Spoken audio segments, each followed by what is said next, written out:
This is On Diversity, a podcast series by the Institute of Policy Studies, Singapore. This is the 4th season, and I'm your host, Liang Kaixin, Associate Director of IPS and also a former journalist. Today's episode is in conjunction with IPS's annual flagship conference, Singapore Perspectives 2024, and the theme is on youth and climate anxiety. We have Melissa Loh, Research Fellow at the National University of Singapore's Centre for Nature-Based Climate Solutions. We also have Darren Quek, Principal of Forest School Singapore, who's also a climate activist. Welcome to the podcast today. Thanks for having us. Thanks for having us. A study published last year collected attitudes about climate change from 10,000 people across the world, aged 16 to 25. So in the survey, 59% of youth and young adults said they were very or extremely worried about climate change, and more than 45% said their feelings about climate change negatively affected their daily life and functioning. Over in Singapore, the Today Youth Survey 2022 also found that the top 3 feelings mentioned by respondents when thinking about climate change were negative. 45% were fearful, 31% were sad, and 29% were hopeless. So the both of you, what exactly is climate anxiety? How does it affect people? I guess I'll start first. Right? Darren? Yeah, so I think from my own personal perspective, I think when people mention climate anxiety, I feel like it's really about the feeling of a sense of hopelessness, because seemingly the issue is so large and so huge that they feel like they can't do anything about it. And then from that point, the helplessness and hopelessness. So I think it's a real feeling, but it's also a kind of awareness. The people who actually feel that anxiety is because they are very aware of something beyond themselves. And I think a lot of things beyond ourselves is out of our control, which is why there's the anxiety. The further we go away from ourselves, the more anxious it is. And when you look at the climate, which is a global thing, then the anxiety will be, I think, pretty high on that. My personal experience actually came from the fact that when I was doing forest school, I get to interact with the environment a lot. And nature is basically my office, right? Doing the kind of work initially, and then gradually we also crossed paths. At that time, I also helped out a little bit with climate conversation. I think at that period of time, I did also had that kind of anxiety, because you look at these big oil companies and the corporate and the developers, and then you're like, how much petition can you write to change that, and how much of not buying their thing will help to change that? I developed a kind of sense of helplessness as well. Yeah, but over time, working in the forest and also getting to interact with many different people from different fields, that was when I started to realize that, okay, there are still things to speak up for, to do, and I felt better from doing something than receiving information and just having conversation. I think for me, that was, in the young people's term, touch grass. Quite literally. Okay, how about Melissa? Yeah, so I love to pick up on what Darren has shared. As a researcher, then I must cite research, right? Research has shown that actually this concept of climate anxiety, it's actually a physiological or psychological impact of climate change, right? There's obviously not enough research that we've done on this, even in Singapore or globally, but it basically refers, as Darren shared, about this heightened anxiousness. It can manifest in many different ways. Some might say grief. It might manifest in the form of anger towards certain groups of polluters, for example. There might be a sense of guilt that young people or people might feel, desperation, and sadness, right? So they might fall into some form of depression because they feel hopeless and helpless. Some also say that it's like a chronic fear of environmental doom, right? That there's nothing to be done about climate change. And I think a lot of it has to do with the messaging, the way the media has portrayed climate change. And we live in the age of social media, right? Information overload. And I think that certainly has a huge part to play in how people develop climate anxiety, simply because we have no choice in the kind of information we consume. It's just pushed to us all times of day. Once you open up your phone or you tune in to the TV, right, or radio, it's just doomsday scenario. I'm not surprised that people have been starting to feel quite anxious and helpless about the state of the environment, especially when the news is always getting worse and worse. The Intergovernmental Panel on Climate Change keeps on saying every time a report is released, of course this is no laughing matter, right? But every time a report is released, it's always more bad news. So again, coming back to the whole point of feeling hopeless and helpless, a real matter of concern for us. Okay. So, Darren, I mean, because you said that you experience climate anxiety yourself, right? Both for you again, then, is it something that is more common among young people compared to like the older generation? I mean, I personally feel because, okay, at the end of the day, I also want to clarify first. I think climate change, the impact on human and therefore our human needs for survival is actually that part is the main thing about climate change lah. Because actually spending time in nature, I realize nature really don't really need us much. They can recover, they can regenerate easily once we are not around. But it's climate change and therefore the anxiety as well has to do with us having this sense of, are we able to survive? Are we able to continue living that lifestyle that we are living? So that affects the anxiety part. And I think for the younger generation, and I agree with Melissa actually, to say that the amount of information that they receive and with social media really, and they are so tied to social media, the younger generation, right? And so the amount of information they receive will generate the awareness and therefore the anxiety as well. Whereas the so-called older generation, for example, my own mom and dad, and they are not as absorbed with social media in terms of scrolling the Facebook and Instagram. They are more absorbed with like if their friends on WhatsApp share with them this link, cross of sharing. So their reach is actually isn't as big as the younger generation in terms of their awareness. And so because of that, I think therefore the anxiety level may be different because the awareness may be different as well. I think that's absolutely right. Also, it's about the mental state, right? And the ability to process the information that we have received. I think obviously with older, more mature individuals, they might have the means to cope with the news and with bad news. And I think it's just been a lot more, right, of bad news in the last few years. And I think it's unfortunate, obviously, if it's not matched with the ability, that resilience to cope and to bounce back from bad news.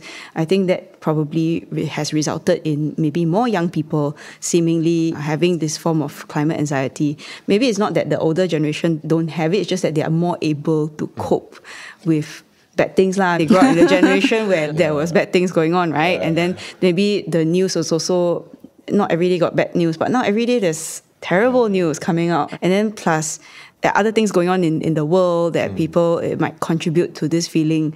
So I think young people just have a tough time right now, because of everything that's going on, cost of living, wars, and so on. So I think it's that mental resilience that we need to address as well.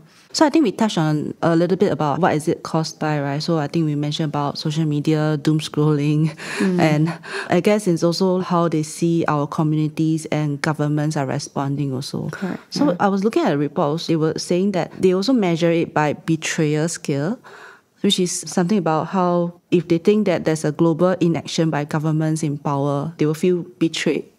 And the more betrayed they feel, the more anxious they are. Melissa, can you explain this a little bit more? Yeah, okay. How to put it in a way that I don't offend anyone. Okay, but yeah. The truth is, I think Darren raised this at the beginning of the podcast, right? Which is there are some corporations, individuals might be seen as more culpable, right? When it comes to climate change or creating the damage, right? Environmental polluters, certain fossil fuel companies, right? I think in this day and age, I think younger folks also feel like, I get the sense that they also would like for things to happen fast, like instant gratification.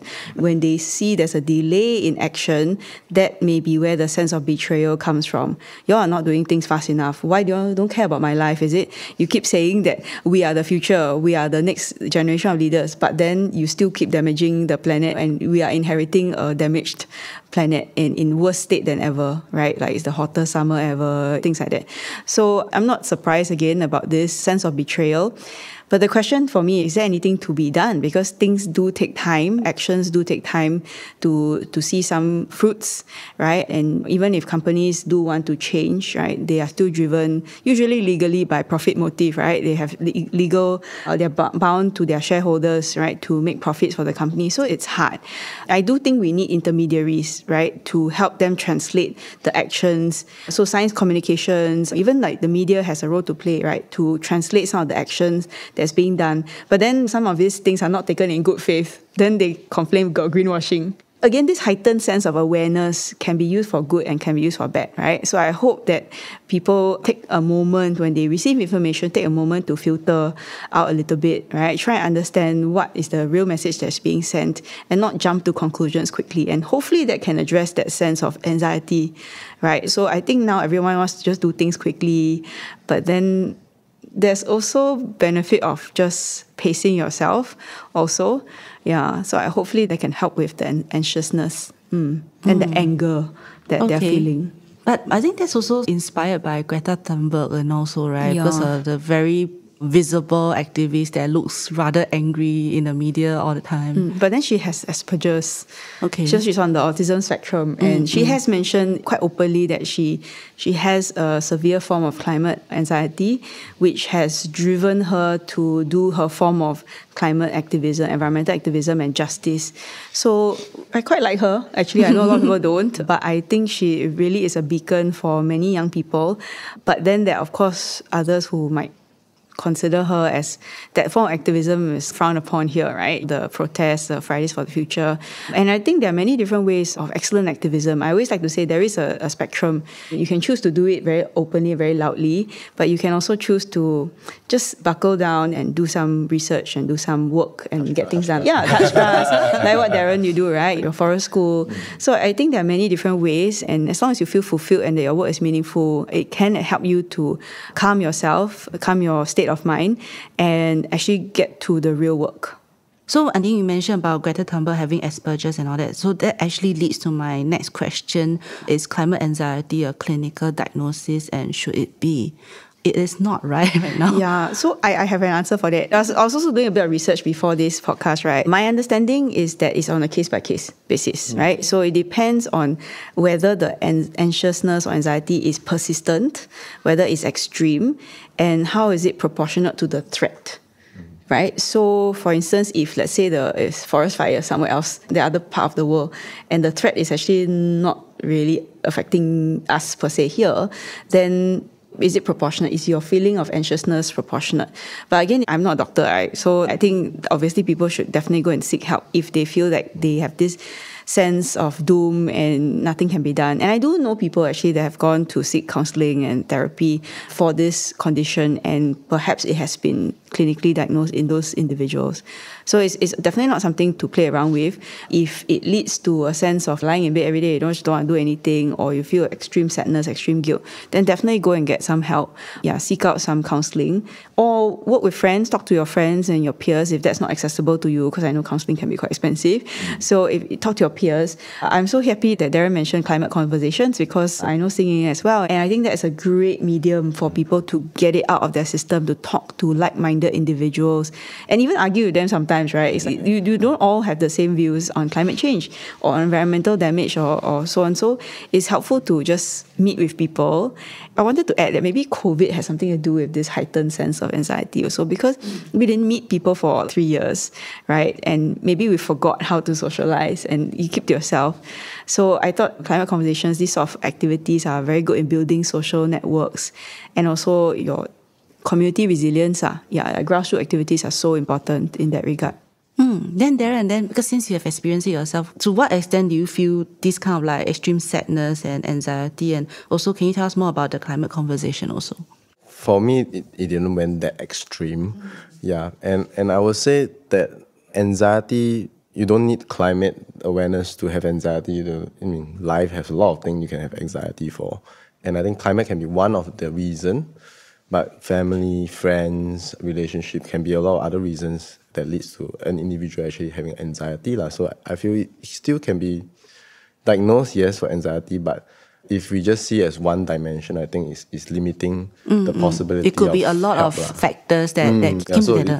I think a lot of times it's seeing the possibility, being able to imagine different possibility that helps with anxiety. Because like for me, going through the anxiety, and when I do forest school and the work and practice with children, and because forest school is no structure and child-led, right? So there's a whole range of like activity and possibility that you cannot imagine, and it goes on. So that experience allowed me to open my mind up to possibilities, right? And then with that possibility, I felt like when dealing with the issues of climate anxiety, I felt more at ease because I realized, hey, there is possibilities. Like I mentioned, I joined the grassroots in the Pulai Eco Club at Teluk Blangah.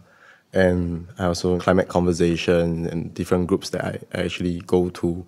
And I like what Melissa mentioned. It's actually sometimes being able to speak to different people. We don't all have to agree. But having that conversation helps build that possibility once more. And it really does help allay that anxiety over time. Maybe not immediately, but over time. So you need to know your triggers, I think, right? And if people do happen to see a counselor or therapist, they will teach you how to do it. And I only mention this also because I also developed some form of anxiety, not necessarily only because of climate, no, it's because of work. And I'm also doing my studies, my PhD part-time. So it's a lot of stress, basically doing 2 jobs. So it's a lot of work. And it's actually all on climate change also. My research, my work is, I know. So everything came together and added a lot of stress. Yeah, so knowing your triggers is very important, and then how to cope. And sometimes people don't realize that the coping mechanisms that you use in your youth, in your childhood, are not enough as an adult because your responsibilities have just grown so much. So you need more.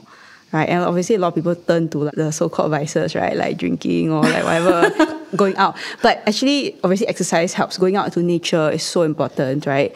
And I found personally that running is very good.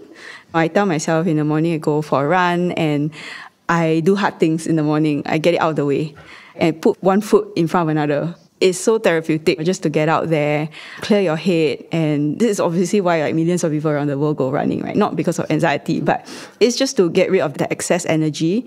I used to call it anxious energy, but I like to think that I'm putting it towards some productive use. Yeah, so everyone has a different set of coping mechanisms.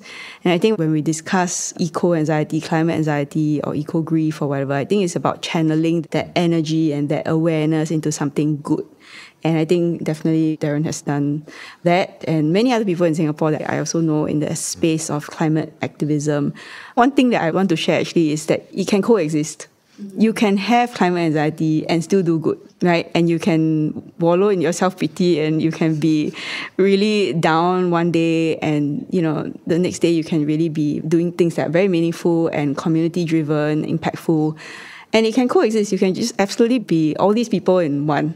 I absolutely agree with her because there's this thing that I learned very closely with nature. It's called the seasons.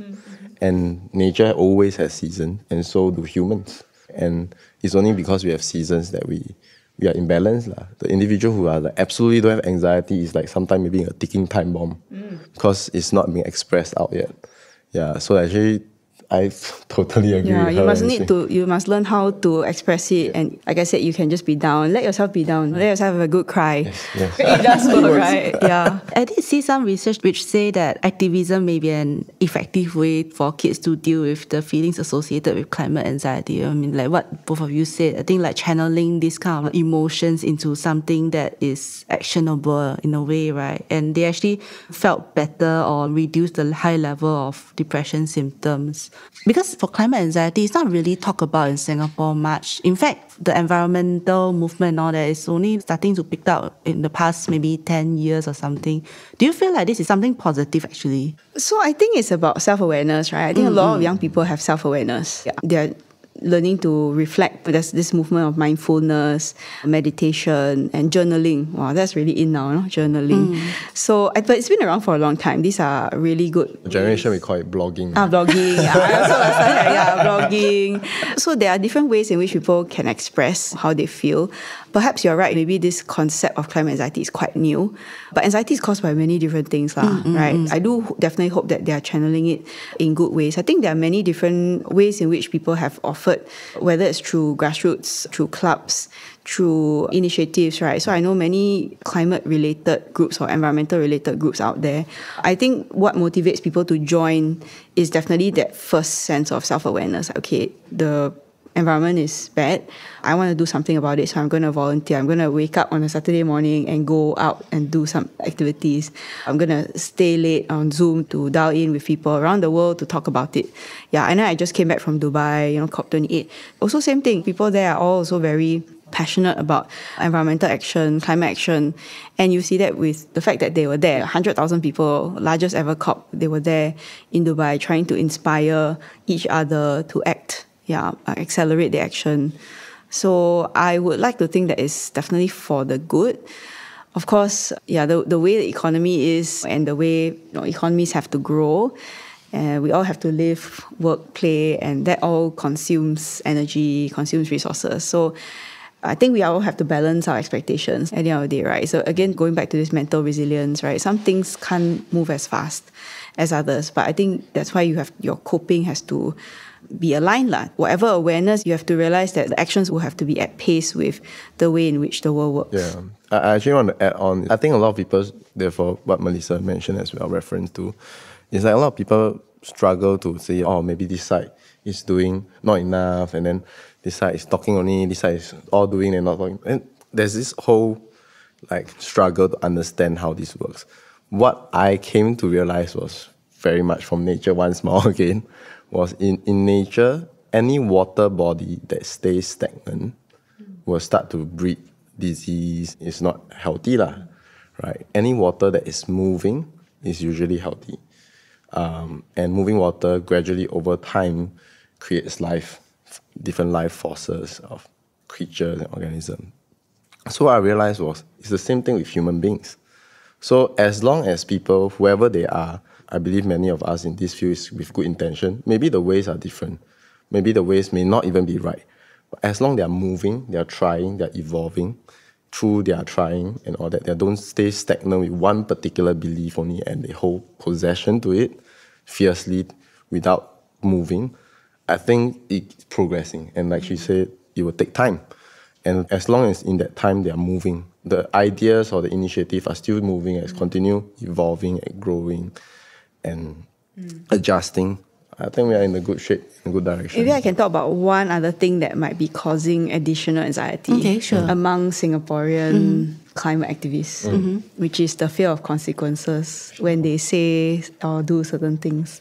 Okay. It is controversial, but let's just talk about it, right? Okay, get it out of the way. sure. So what are the OB markers, right? The out-of-bound markers. Yeah, can you say certain things? Can you do certain things? I think there's that additional fear. So maybe it's heightened in Singapore, especially because the young people who are thinking about conducting some form of climate activism, they may be hindered by this fear of the consequence that might occur if they were to go out, and who would they offend, who would they upset if they were to say certain things, right? Obviously, if parents are not supportive, even worse, right? My thinking is that I think we should, those of us who are in a position to see this, right? We can see what's happening, we can be the bridges, the translators, help them, guide them along, teach them the ways, right? Oh, sounds so wise, right?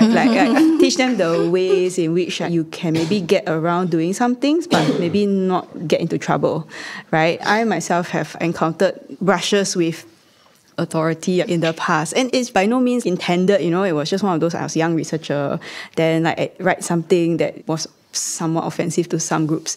But then I realized that sometimes it's not a reflection of your views, it's a reflection on whether the system is accepting of those views or not. And over time, I realized you must develop a bit of thick skin, or you just develop the resilience that we talk about, and accept that not everybody will like your views. And even if those views are right or wrong, you're entitled to it, to say what you like. But maybe say it in a tactful way, in a polite way. Don't go and point fingers and blame straight away. Maybe develop a form of maybe an agenda, or talk to them nicely, set up a meeting rather than issue something public, right? So it can help to lessen the shock factor sometimes. So I tend to advise our youth, if they come to me, not unsolicited, right? If they come to me and share with me, then I sometimes will advise them, you may consider this sandwich approach. What sandwich This approach? is secret sauce. But anyway, I don't mind saying it because I've shared this with a number of people already. You say something nice about somebody first. Be polite, be tactful, right? You introduce, say something nice. Then after that, in the middle, you put the room for improvement, a bit of criticism. But at least it's already prefaced with something nice. Then at the end, say something nice again, right? So then it helps you to, first of all, it helps to get eyeballs, because if, let's say, 2/3 of the article or the piece that you've written are nice things, then more likely that the upstairs will read it. Right? Okay. They don't mind to hide it. They don't mind to push it up. They don't want to hide from the bosses sometimes, right? That's my experience has taught me. It may not work for every situation, but I think there's no need to be rude, right? When you go out there and you want to confront, whether it's the folks that you think are to blame, right, when it comes to the climate crisis. I think, yes, you can take that stance, which I said earlier, right? I don't want to contradict myself. There is that spectrum where you can take that approach. But you can also come to the table with good intentions and talk about it. It will be a bit slower than if you were to maybe do that shock factor thing, but it could end up with a better outcome overall, more constructive lah. So I like to say, build bridges, I don't build walls. Yeah, so important. It's a skill set. Communication is a skill, it's an art form. So that's also very key if you want to embark on activism. Darren, do you have any experience on this also in your earlier lives as an activist? I'm not shy to speak. I'm on the radar most of the time. Okay, but because mine is more to do with forest school and parks, and I feel we have article published for it anyway and news already, so not shy about it. And I love it actually that it works that way, because after a while people understand that you stay long enough in this field because we all care. Maybe we care and then we different kind of care, and then we look at each other and sometimes we go quarreling about it. But at the end of the rainbow, we all agree, like, I still love what you do, which is why we have to still on it. And I think that kind of respect is very important in the process. Yeah, and I think that human beings, we must always remember, even if they are authorities or what, they are still human beings. The real error to me at the end of the day is a system error. System error? Yeah, it's a system error at the end of the day. So it's a system that needs to change. But once we start trying to put blame on a human being, then that's where we go off trail already. I feel that it's the system, and so we address the system together. Like maybe some forms I can address, some forms the authorities can address. It's a different angle, because certain things the authorities also cannot speak. They actually need the people to speak for the issue. Then they can take action kind of thing. So there is still layers, and I love how she said that, the tactfulness part. Because I always tell people, the fact that Singapore has restriction, a bit more restriction than in terms of speech and freedom and of expression, all that. But it also, if you think about it, it makes a lot of those who choose to express get really creative with their expression. It's not so direct, I just shout. Okay. It's really, you get creative, you speak of it in stories, in different ways to tell the message, than bringing it directly all the time. Yeah. So then that, I find in activism, I think we also have to enjoy the process of that creativity and imagination in order to do it, and not just always about directing it. And I got this very funny thing, this nun, this Nepalese nun. Okay. So I speak to some of these elders time to time. So there was once, we had this very interesting conversation, and I asked her, I want to share this particular knowledge or wisdom to people, but they are not listening. So difficult and frustrating for me. Then she asked me, why do you want to share with them? I said, I want to share because I want to speak of it, I want to get it out. Then she said, so you're doing it for yourself? Then I said, yeah. Then she said, then you can talk to a tree. Does it matter that they understand? It doesn't matter that they understand. You just want to express, then you can express to a tree or to anything, and so be it. But if you want a person, she said, if you want a person to understand, the person must be ready to listen. If they are not ready to listen and we share, what we are doing is we are troubling their mind. And if we trouble their mind unnecessarily, we naturally trouble our own mind. And that's where it builds on the frustration. Wow. Right. Okay. It's very deep. Yeah. It's a real labor of love. In my head, the word was emotional labor, to think about how to communicate. And that is so true, like the troubling other people's minds. It's true, when you try and communicate your troubles, actually you are almost like burdening them also with a similar responsibility that you feel towards climate action or towards environmental action. I learned something new today. But maybe perhaps in this area, Singapore is quite new to activism in a way. As in, it's not new, but I think environmental activism is rather new, right? So everyone is still navigating this space. Like, how does the government deal with the civil society? How does it react to their messages? Do they look like the government is still in power, is still in charge? It's not easy, okay, I have to say, but I've been in this space for more than 10 years, and I can see that our colleagues in the government, our friends in the government, are actually very receptive now to working with youth. Yeah, so that one I can definitely see a shift. Yeah, and also definitely very grateful for that shift, because I see more young people willing to trust the government and working with them. So just to give you an example, because I just came from Dubai at COP28, there were 20 youth that the Singapore government sponsored and brought up as part of this climate youth development program. It was great. Like when I first went to COP, right, 2009, we funded ourselves. And yeah, 2009, we funded ourselves and no support, blah, blah, don't know anything, just go, right? And this year, the government actually had a whole program to train them, brief them how to navigate COP.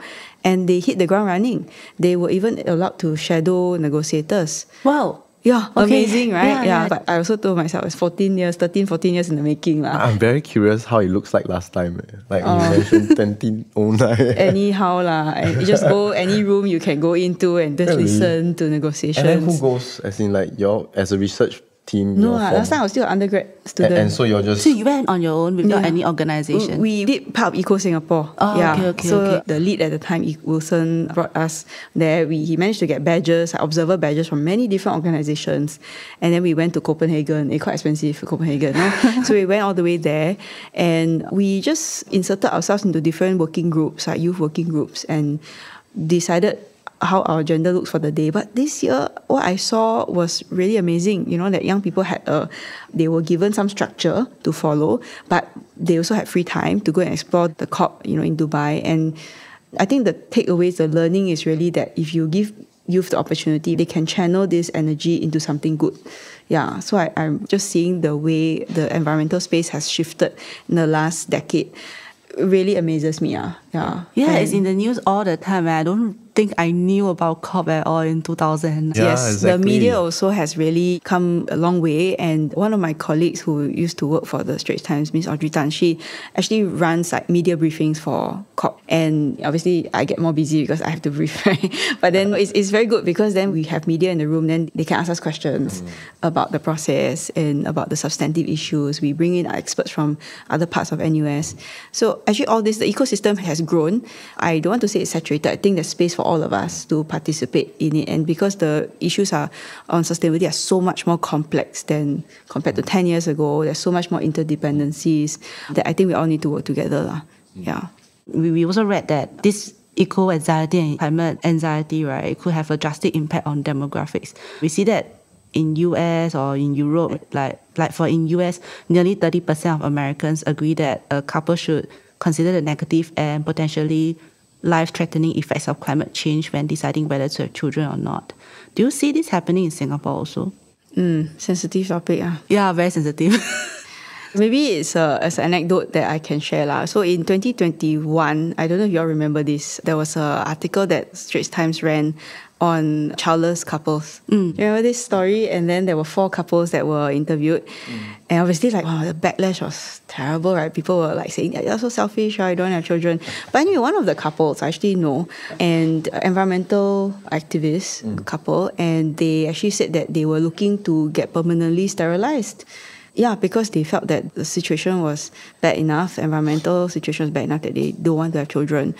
And that got me thinking, the issue is actually quite close to home, right? It's in Singapore already. There are young people that are actually thinking this way. So don't talk about US, Europe, or wherever else, because people here are feeling it. Whether or not that is backed by research, you study how many people, the reality is that young people do have that sense of doom, that we are not bringing children into a healthy planet, into a healthy world, so why do it? But obviously here in Singapore, it's compounded by the fact that there's higher cost of living, it's stressful, cannot buy a house, that kind of thing. Yeah. So I think these issues also factor into any couple's decisions on whether to have children or not. I don't think we can boil it down or point a finger at it's because of climate change. But I think we also need to think about how we message a bit more, because the more you message it out, it's good intentions, right? You want to tell people about climate change, come act, take less, use less, take less plastic bags. Now we charge you and all that. But there are other issues to consider. So instead of pointing the blame on climate or individuals that are so-called selfish, people claim that they are selfish, I think that's not the point. The point is to find out the drivers and see if you can address the other drivers as a package, as a whole. I work with children. I work with children and families. And actually what we felt overall, I don't think choosing to not have children because of climate change, I don't have children. I think maybe there are some pockets of people like that, but by and large, most people don't go down that line. Because when it comes to having children, the child itself and the interaction and the relationship is very unique. It's a force of life by itself. There may be a list of things that prevent them from having. Climate change is one of them, maybe. But I don't think if to say climate change is the only one that caused them to not have it, that drawing that link is quite huge to say. Because myself, I'm married as well. And in Singapore, the truth of the matter is, like what Melissa said, there is the pace of life, the cost of living, the housing, all these things adds up to consideration of like, do I want to have my kid here? So actually, even for myself, and knowing how education and pace of life and the amount of children that we take in on board, there has a lot of issues that is going on, made me realize if I really do want to have a child, I personally want to have a child maybe and raise them in maybe Malaysia, or Indonesia, or Thailand for the first few years, not coming back. Okay. Because I think at the foundational year of a child, I do want my kid to really have space and time to grow up and not to be rushed to growing up. And I also don't want to have the kind of like family and relatives and friends on your side, like a lot of things. They're listening in. No way. I'm always on the radar. So like those kind of things, because when it comes around, it adds on. Stress. So I feel like, but when you go, and Malaysia is not very far, you can easily come back, for a few years and then come back. And then back to the pace of Singapore. I think that's helped. I think the important thing is down to the couple. The couple needs to decide. Yeah. So there's many factors. I think putting climate change as the only factor is very like... I don't know. Sometimes when I read articles, I also realize that like somehow in a number of articles, this issue of fertility comes up. And the choice to have children. So I don't know whether it's the authors want to lead us to think that this is a problem for fertility, therefore you must act on climate anxiety. It seems to be a common thread in many different articles. So I also want to draw awareness to that. Don't just read blindly, listen blindly. Sometimes it's not really because of that one issue, right? It's a multitude of factors. Because if you read up on history of, I think this one, Lisa can correct me if I'm wrong, but I'm reading up on some of this history and story, you realize civilization after civilization, this is the almost natural progression of the demographic transition is as you get more developed, naturally you have a drop in the population size, and I think that's true of Singapore certainly. We've come to a stage of stabilization, and I think the economic situation is also, the government is definitely trying, people are definitely trying to reduce the overall burdens, but it is tough. Things are getting more expensive, and the post-COVID crunch and everything. There are more reasons than just climate anxiety, I think. But it's a real issue, not to say that, not to diminish the issue, but if we don't have enough children to support ourselves, our economies in the future also will be difficult. So I think definitely something that we, as a society, we need to address. But whether we should intervene in a couple's choice, I just think that we shouldn't. The government will not agree. They can encourage. They will encourage. They can try to build ecosystem for it, but it's still personal choice. It's personal choice at the end of the day. I agree. I think this is something that we will continue to face in Singapore. And with many other economies around the world, they face the same situation. So we all maybe we have to end up pulling together our resources, right? If the reality is that we have less people, then we just need to learn to do less, right? Overall. Or just expand our reach maybe to work with other countries, to help support our economy and society. This leads to the next question then, because the fertility part is a bit extreme, right? Because of climate change, they don't want to have kids. That's just very extreme. But then what are some interventions to address climate anxiety in Singapore then, besides trying to push them towards being more environmentally conscious? What are some other interventions that we can help these young people? I would like to say, again, it starts from self-awareness and it should end with also self-awareness. I think the reality is that how you feel, and the nun story really is in my mind now. It's like how you feel, how you want to communicate is your choice. And you can either use it for good or trouble other people. I used to talk about my interest in this climate space as a burden. And I realized that it was a value, I added that value, which is negative, right? Burden is like negative. So now I don't use the word burden, I use the word responsibility. So I wear this like lens, right? And I see the world in a certain way. And it is, if I feel the responsibility, it troubles me, it keeps me up at night. That's my responsibility. The majority of people out there don't really care, and they care about other things, maybe not what I care about. So if I want them to care, then it's on me to develop the skill set to communicate to them in a way that speaks to their interests, right? And that fundamentally is what it is. So communication, learning the skills to tactfully communicate what you want to communicate. And then you don't face the walls because you build the bridges, right? So doing it tactfully is helpful. Melissa, why do you say it's a burden? Maybe you want to understand it more. Like, why do you think it was a burden Tiring previously? It's very tiring. Yeah, being in this phase is just exhausting because we talked about this emotional labor, the labor of love, right? Wanting to do things and facing the challenges that you face, pushing through, being resilient.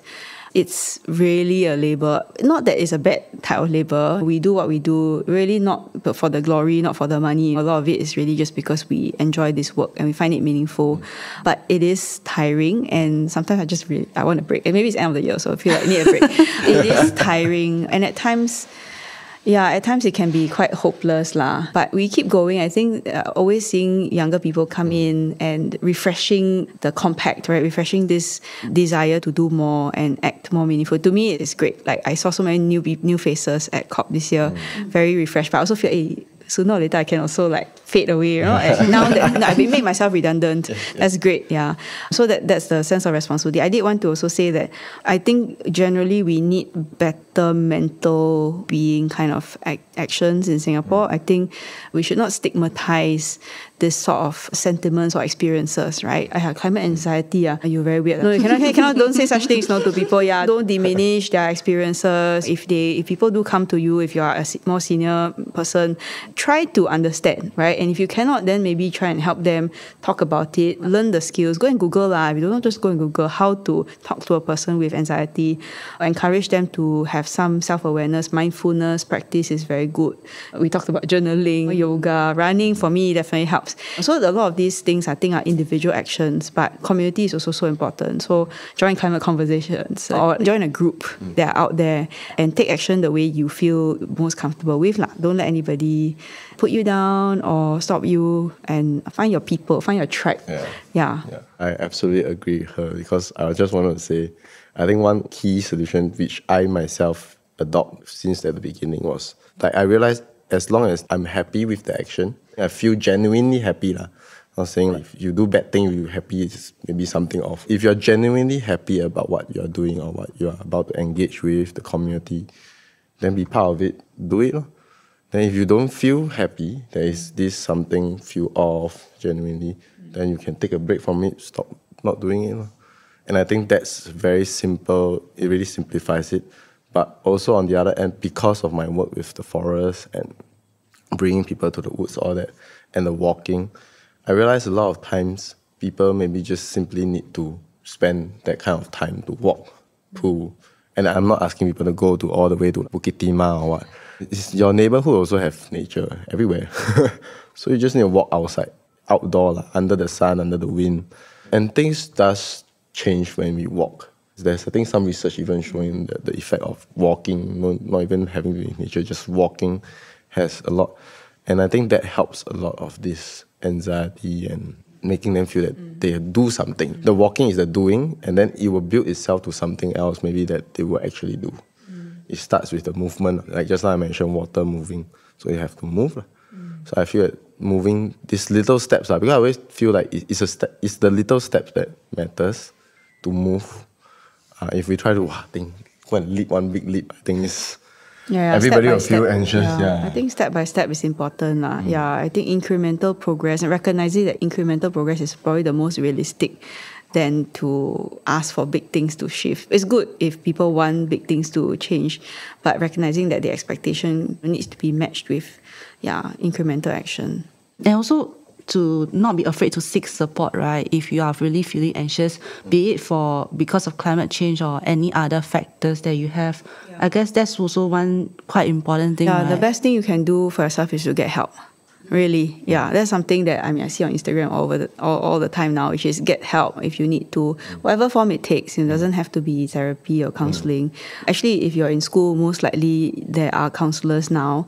I work in the National University of Singapore, and now they've stepped up tremendously the well-being, especially the mental well-being segment. So I think that's really important. Exercise, movement is so key. To me, all of it is bundled into coping. right? It's this form of coping. And maybe even listening to music, that could be very good also, for helping calm the senses, calm the mind, the troubled mind, as we talked about earlier. And definitely very important to not invalidate people who are feeling this way, right? Don't just say that, no lah, there's no such thing, no climate anxiety. The other thing I would say is, so you can learn to say no more. So I'm a recovering people pleaser, as I always say, right? For most of us, I think in this space, we want to make things happen, and then you just, it's people pleasing behavior. I keep saying yes all the time, because if you don't say yes, then who else is going to say yes to this activity, right? But then you overburden yourself, or you bite off more than you can chew, or you just overstretch. So then you end up having low energy and not doing things well. Then that can cause anxiety too. So by pacing yourself and learning to say no to things that it's not for you, that is also a skill. That's also a coping skill that I've learned actually very recently, which is sometimes you just have to take a step back or step away from things in order for other people to come forward and take the lead on things. And those people might be younger than us, and they have more energy and more time and more dedication than we can ever give in this time of our life, like this season of our life. I think that is so important, because a lot of people just think that they have to do and they don't stop. But now I've learned in my mid-30s, we should learn to say no. It's okay to say no. I feel you totally. Right? Boundaries. Yes, in our correct. practice, we call it boundaries. I only learned this word boundaries very recently only. It's so strange, right? Do you have anything else to add before I close? No, just to say that I think this topic is so important, and we really appreciate the opportunity to talk about it, because I don't think we talk about it enough in Singapore, even though so many of us are feeling, we maybe don't put it down to climate anxiety. Right? It's just a general sense of anxiety and awareness, but it's so important to talk about it and validate people's feelings. And maybe those of people who are listening to this show right now might say, hey, those things that you're talking about is actually how I'm feeling. And I hope that if this inspires them, that they come forward also to share their stories with others. And who knows, right? It might inspire more people to take action and also to address some of the feelings that they are experiencing. I'll just simply like to open up, because I'm going to close for a school, Singapore. I think it's a known thing already. And I'm actually looking forward to help document stories of people. And I think all these individuals, if listening to the podcast and feel for it, you're welcome to reach out. I'm happy to write. Great. Because I'm planning to further into research, more of story research of the kind of movement that is going on. Through that documenting and writing research, hopefully help really support individuals and initiatives to continue. Happy to offer that. I'd like to thank my guests, Melissa Loh and Darren Quek, for their time today. Thank you all for listening. See you on the next episode of On Diversity. On Diversity is a podcast inspired by the Institute of Policy Studies Managing Diversity's research program. We are available on all major podcast platforms. Please follow or subscribe to get notified when we have a new episode. You can visit our website, ipscommons.sg, for more information.